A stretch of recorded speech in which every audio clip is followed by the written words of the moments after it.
This is the dream. I dig it blue. Même I dig it. pas I dig it blue. mort. Non, rien de rien.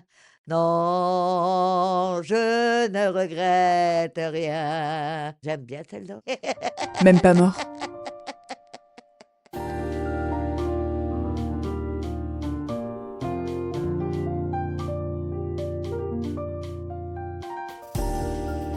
Même pas mort, c'est le podcast des Petits Frères des Pauvres, l'association qui lutte depuis 1946 contre l'isolement des personnes âgées. À l'occasion des 10 ans de l'équipe d'Alfortville, les aînés suivis et les bénévoles ont été invités à s'exprimer au sujet de la rencontre. Dans cet épisode hors série, Claude nous raconte comment une recette de tagine peut aider à rompre la solitude. Ce témoignage a été recueilli par la journaliste Bettina Lioret. Je m'appelle Claude Cossiales, j'ai 84 ans et j'habite à Choisy-le-Roi.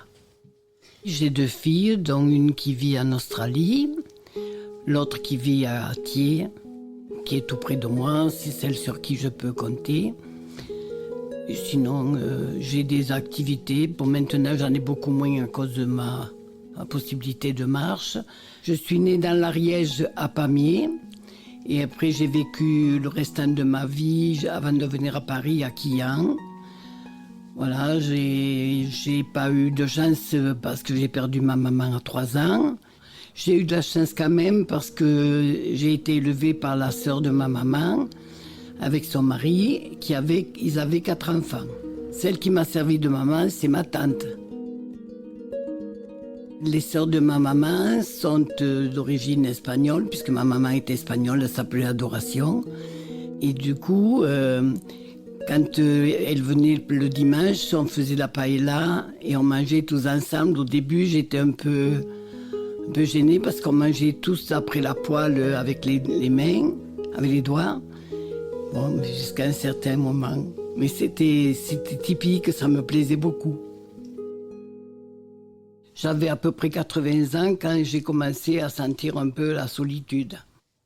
J'ai eu beaucoup moins d'activités à cause de ma jambe. Je trouvais le temps long à la maison, je m'ennuyais, je sentais que j'avais besoin de contact. Je me suis trouvée un peu seule pendant les repas et la soirée. À mes cours de mémoire avec la mairie, j'ai rencontré Marie-Lou. Et en parlant de ma solitude, elle m'a dit « Mais tu sais, il existe les petits frères des pauvres. Si tu veux, tu peux venir. » Alors, j'ai quand même hésité un moment parce que, je ne suis pas pauvre, quoi. Je vis correctement. Et je pensais que les petits frères des pauvres, c'était réservé à ceux qui étaient pauvres. Et puis, comme elle a un peu plus insisté, j'ai décidé de me joindre aux petits frères des pauvres.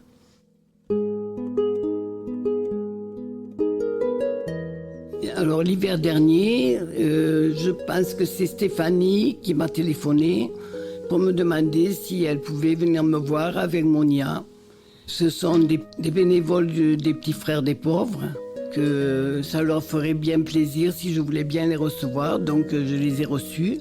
Le mercredi, elles sont passées me voir toutes les deux et à un moment donné, on a parlé un peu cuisine. Et moi, j'ai dit, mon rêve, ce serait de manger une tagine. Et alors, Monia m'a dit, ça pose aucun problème, on va en faire une et on mangera ensemble.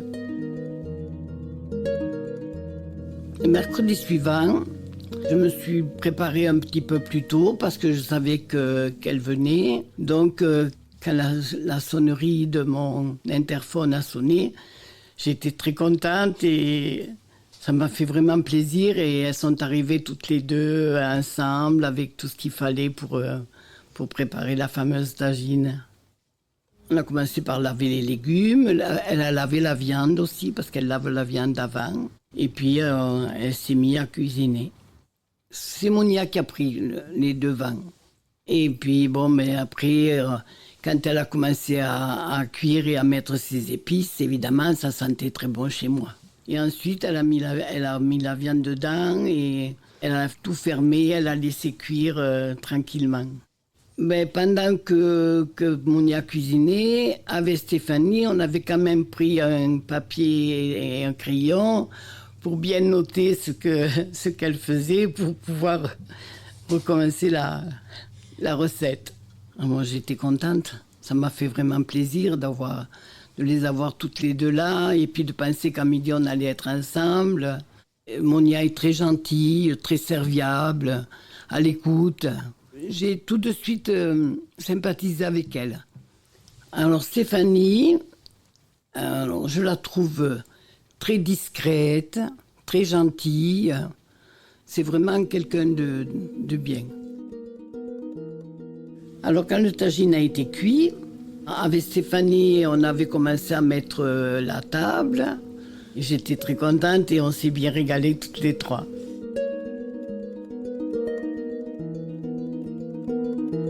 Mais après de la tagine, on a mangé des petits gâteaux que Monia nous avait fait. On a bu un petit café. Après le repas, on a discuté un petit peu. Et Stéphanie s'est proposée la prochaine fois de nous faire un repas laotien. Je pense qu'elle est laotienne. Et après, moi j'ai dit, alors dans ce cas-là, moi je serai la troisième et je vous ferai une paella. Comme j'ai mes origines espagnoles et qu'avec mes tantes et tout ça, j'ai vu comment elles se faisaient. J'en ai fait plusieurs fois à mes enfants.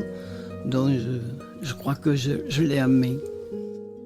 Quand elles sont parties, que j'ai fermé la porte, j'avais les souvenirs depuis le matin. Donc je m'ennuyais pas.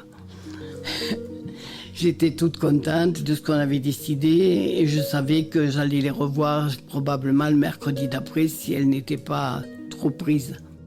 J'ai senti que déjà que je n'étais plus seule, que j'avais rencontré 2 personnes et puis après quand je vais aux activités, beaucoup d'autres personnes. J'ai appris à connaître Hélène. Dès que je vois qu'elle est là, j'aime bien être avec elle. Et je suis contente d'être au Petit Frère des Pauvres parce que maintenant je sens que quand on peut venir me voir, ou même quelquefois je téléphone à Monia ou à Stéphanie pour leur dire un petit bonjour, mais je les dérange pas trop parce que je sais qu'elles sont bien occupées.